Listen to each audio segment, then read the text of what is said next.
Twinkle, twinkle, little star, how I wonder what you are. Up above the world so high, like a diamond in the sky. Do you know whom we are addressing here? It is the star itself. So welcome to our video on figures of speech, where we are going to talk about figures of speech apostrophe. Hello everyone, it's Archana Vavya. Welcome back to my channel. Today we are delving into the fascinating world of figures of speech, where we are going to discuss about apostrophe. And if you are new here, don't forget to hit that like button and smash that subscribe for more on engaging content.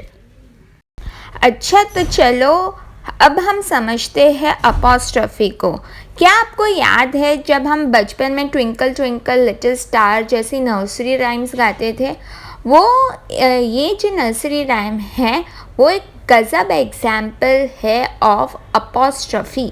Apostrophe में detail में समझेंगे, पर पहले इसको समझ लेते हैं कि इसका मीनिंग क्या है अपॉस्ट्रफी का। सबसे पहले आपको ये ध्यान रखना पड़ेगा, ये नोट कर लीजिए कि अपॉस्ट्रफी जो फिगर्स ऑफ स्पीच है और अपॉस्ट्रफी जो पंचुएशन मार्क है, वो दोनों में काफ़ी ज़्यादा डिफरेंस है। आज का जो वीडियो है वो हम बात करने वाले हैं apostrophe the figures of speech and not the punctuation mark. Definition समझ लेते हैं अपॉस्ट्रफी का। Apostrophe is a figures of speech where the speaker directly addresses someone who is absent, deceased और an inanimate object, abstract concept or idea as if they were present and able to respond। ठीक है, सरल शब्दों में मैं बताऊँ तो apostrophe एक ऐसा फिगर्स ऑफ स्पीच है जहाँ पर सामने वाले इंसान से जब आप बात कर रहे हो तो वो आंसर बैक आपको नहीं कर सकते, या तो वो इंसान वहाँ पर प्रेजेंट नहीं है, या समवन जो डेड है, या तो कोई ऑब्जेक्ट है या आइडिया है जिससे आप बात कर रहे हो। मतलब आप बात इस तरीके से करते हो कि वो आंसर बैक आपको नहीं कर सकता, तो इसे हम कहेंगे अपॉस्ट्रफी। सो यहाँ पर आप देखोगे, आप पूछोगे कि अपॉस्ट्रफी इंसान यूज़ ही क्यों करता है जब सामने वाले इंसान से आंसर नहीं आने वाला। सो पीपल यूज़ करते हैं अपॉस्ट्रफी को उनके स्ट्रॉन्ग फीलिंग्स बताने के लिए, या तो कोई पॉइंट को क्लियर करने के लिए, या तो जो भी इमोशंस के थ्रू वो जा रहे हैं उसके बारे में बात करते हुए इंसान करता है। ठीक है, अब अपॉस्ट्रफी है that comes from the Greek word जिसका मतलब होता है टर्निंग अवे और टर्निंग असाइड। सो ये टर्म ओरिजिनली यूज़ किया गया था in rhetoric to describe the act of turning away from the audience to address someone और समथिंग डायरेक्टली। अब पहले के ज़माने में क्या होता था, जब एक्टर्स परफॉर्म करते थे तो जब भी वो अपॉस्ट्रफी परफॉर्म करने वाले होते थे तब वो मुंह मोड़कर, ऑडियंस से मुंह मोड़कर बात करते थे अपॉस्ट्रफी का एम्फेसिस डालने के लिए। सो दैट इज़ एन अपॉस्ट्रफी। अब मैं आपको बहुत अच्छा एग्जाम्पल बताती हूँ ऑफ अपॉस्ट्रफी। हेनरिक इब्सन का एक प्ले है अ डॉल्स हाउस। उसके अंदर आप देखोगे नोरा हेल्मर करके एक मेन कैरेक्टर है। एक टाइम प्ले में आता है, वो बहुत ज़्यादा फ्रस्ट्रेट हो जाती है और सेल्फ रियलाइजेशन में वो टॉरवेल्ड मतलब उसके हस्बैंड का पोर्ट्रेट है, पोर्ट्रेट मतलब पिक्चर है, जहाँ पर वो उस पोर्ट्रेट में बात करती है कि you have never understood me, you have never really known me, I have been your doll wife just as I used to be papa's doll child.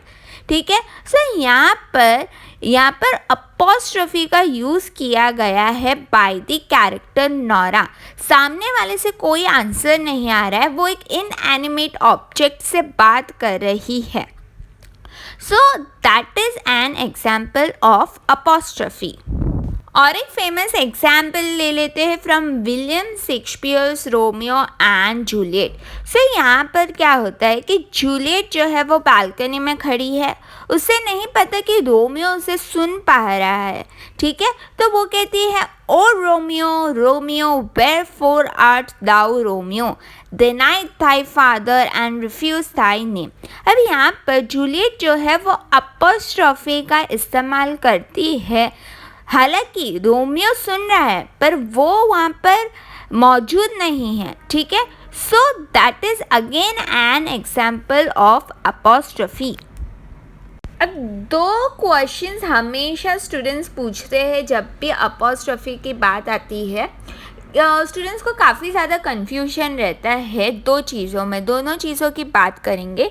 First question students का ये हमेशा रहता है कि जब भी अपॉस्ट्रोफी इस्तेमाल करते हैं तो क्या ओ एक्सक्लेमेशन ओ का होना ज़रूरी है। सो आंसर इस क्वेश्चन का है नहीं, मतलब ओ हो सकता है पर वो एक मस्ट हैव नहीं है, मैंडेटरी नहीं है, नेसेसरी नहीं है। अगर ओ एक्सक्लेमेशन होगा इट कैन बी अपॉस्ट्रोफी, पर उसका होना मैंडेटरी नहीं है, नेसेसरी नहीं है, ठीक है। और सेकंड क्वेश्चन स्टूडेंट्स पूछते हैं कि अपॉस्ट्रोफी का इस्तेमाल करते टाइम एक्सक्लेमेशन का होना ज़रूरी है। सो अगेन इसका क्वेश्चन है नहीं, एक्सक्लेमेशन हो सकता है और नहीं भी हो सकता, ठीक है। तो ये दो फैक्टर्स आइडेंटिफाई करने में हेल्प करते हैं, पर ये दोनों मस्ट हैव नहीं है, ठीक है। मेन काम जो है ओ का और एक्सक्लेमेशन मार्क का, that is for an dramatic effect, ठीक है, क्योंकि एक अच्छा इफेक्ट दे पाए ड्रामा या प्लेस में, इसलिए एक्सक्लेमेशन मार्क का इस्तेमाल किया जाता है। A real life example of apostrophe can be seen in everyday moments, like when someone starts their day by addressing their cup of coffee. Like this morning I remember I got up and said, "You are my savior coffee." So यहाँ पर ये interaction में आप देखोगे कि मैं coffee को बहुत धन्यवाद कर रही हूँ, उसे ट्रीट कर रही हूँ एज अ पर्सन कि वो अंडरस्टैंड करेगा और रिस्पॉन्ड भी करेगा, ठीक है। वो एक इनएनिमेट ऑब्जेक्ट है, वो सामने से कोई रिप्लाई नहीं देने वाला, बट मैं उसे ट्रीट कर रही हूँ इस तरीके से कि वो रिस्पॉन्ड करेगा मुझे। सो that is an example of apostrophe जो एवरीडे लाइफ में आप देखोगे। Apostrophe is most commonly found in poetry and plays, although it can also make appearances in prose literature। मतलब apostrophe poetry, plays और prose literature में आप देख सकते हो। एक फेमस टीवी शो है जहाँ पर आप अपॉस्ट्रोफी का इस्तेमाल देखेंगे। ये टीवी शो है फ्रेंड्स, ठीक है। यहाँ पर आप देखोगे कि एक दो कैरेक्टर्स है, जोई और चैंडलर।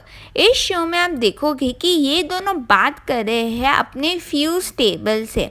सो यहाँ पर वो फ्यूज़ टेबल को फेयरवेल देने वाले हैं क्योंकि उसके जो डक एंड चीक है वो उसके अंदर फंस गए हैं, तो अभी उन दोनों को बचाने के लिए उसे फ्यूज़ टेबल को खोलना पड़ेगा, ठीक है। तो फेयरवेल दे रहे हैं और ये दोनों ही बात कर रहे हैं फ्यूज़ टेबल से। सो that is an excellent example of apostrophe. वो सीन मैं आपको बता देती हूँ। I need to say goodbye to the table first. Okay. Table? You have given us so many great times. And you guys, Jordan, Victor, Joel, all of you guys, what can I say?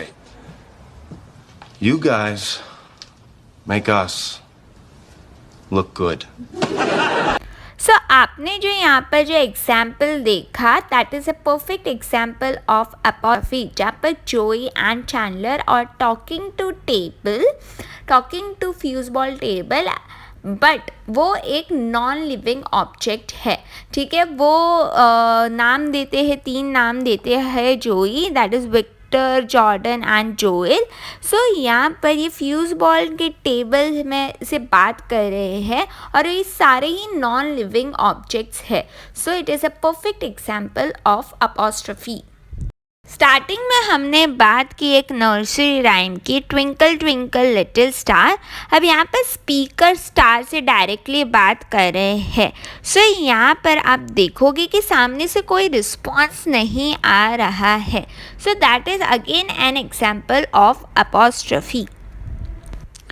As we come to the end of this video, I want to thank you for watching. I am Archana Bhavya and I hope you found the content helpful and informative. If you did, show your support by liking, sharing and subscribing to my channel. Your feedback means a lot to me. Until next time, stay tuned for more exciting content. Goodbye for now.